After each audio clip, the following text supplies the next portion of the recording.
अस्सलाम वालेकुम नाज़रीन, ड्रामा सीरियल मैं की आने वाली एपिसोड में आप देखेंगे कि आयरा की भाभी उसे समझाती है कि मर्द के बगैर जिंदगी गुजारना बहुत ज्यादा मुश्किल है। उसे बार बार यूं जैद को ठुकराना नहीं चाहिए। उसके बाप और उसकी बीवी की सजा आखिर जैद को क्यों मिले? वो तो शुरू से ही तुम्हारे साथ बहुत ज्यादा मुखलिस था। उसके साथ उसके बाप ने धोखा किया और जोर जबरदस्ती की। अब जब वो तुम्हारा हाथ थामना चाहता है तो तुम्हें इनकार नहीं करना चाहिए। तुम्हें सब भूलकर और अपनी जिद छोड़कर जैद को अपना लेना चाहिए। अब आमिर भी हमारे साथ नहीं रहे। मर्द के बगैर जिंदगी बहुत मुश्किल है और ये आज जो बाहर तमाशा लगा, अगर हमारे घर में मर्द होता तो ऐसा कभी भी ना होता। तो भाभी के समझाने पर आयरा इस चीज पे राजी हो जाएगी कि वो जैद से निकाह कर लेगी। जब जैद को ये पता चलेगा कि आयरा उससे निकाह करने के लिए मान भी है तो उसकी खुशी का ठिकाना नहीं रहेगा। जैद तो ये चाहता था कि अगर डैड आयरा को अपनी बहू तस्लीम कर ले तो वो मुबशरा को तलाक नहीं देगा,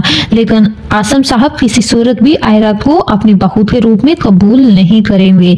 इस तरह जब मुबशरा जैद को कॉल करती है तो वो उसे कहता है कि अब तुम्हें मुझे कॉल करने की जरूरत नहीं है, कल तक तुम्हें तलाकनामा मिल जाएगा, मैं आयरा से शादी कर रहा हूँ। ये सुनकर तो मुबशरा गुस्से से पागल आसम साहब के पास आती है कि ये जो सब हो रहा है ना मेरे साथ आपकी वजह से हो रहा है। आपको मैंने कहा था कि आप जैद को इस तरह डिसऑन ना करें और घर से ना निकालें। आपने खुद जैद को आयरा के पास भेजा है ताकि मैं दुनिया वालों के सामने एक दफा फिर से तमाशा बन जाऊं। आपने मेरी एक नहीं सुनी। अब जैद आयरा से शादी कर रहा है और उसे नौकरी भी मिल गई है। आपने तो ये कहा था कि आप उसे कहीं भी नौकरी नहीं करने देंगे, लेकिन अब नौकरी के साथ साथ उसे आयरा भी मिल रही है। इस तरह अब वो दोनों हंसी खुशी से मजे से जिंदगी गुजारेंगे। बुरा तो मेरे साथ हुआ है, मैं ही अकेली रह गई हूँ। तो वो रोते धोते अपने डैड को कॉल करती है कि डैड जैद आयरा से निकाह कर रहा है और मुझे तलाक दे रहा है। तो वो फौरन मुबशरा के घर आते हैं और आसम से बात करते हैं कि आसम तुम्हें कुछ ना कुछ करना पड़ेगा और जैद को वापस लाना पड़ेगा।